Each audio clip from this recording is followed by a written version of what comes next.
We're going to do a quick video today on how your credit impacts your mortgage payment.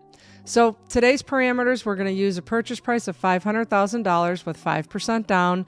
And I'm assuming your debt to income on the front end is 25% and the back end is 35%, and that you're buying a single family home.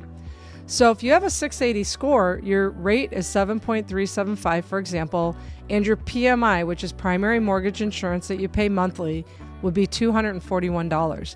That payment would be $4,113.83. That's with a 680 credit score. If you're in Tier 1, which is 800 credit score, your payment would be $3,783.32.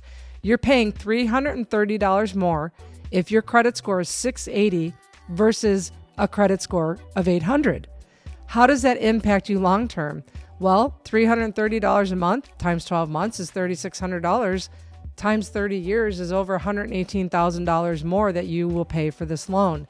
In addition, you will pay $57,000 more in interest paid over the life of the loan.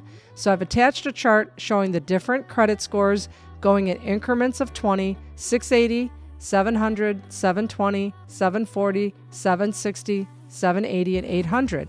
Those are the tiers for credit score breaks, and that is how they price your mortgage rate and your mortgage insurance. So you can see a much lower rate here on the chart, and of course, lower PMI cost. So if you have any questions on it, increase your credit score to get the best terms and the lowest mortgage payment, please feel free to reach me at 773-848-4144.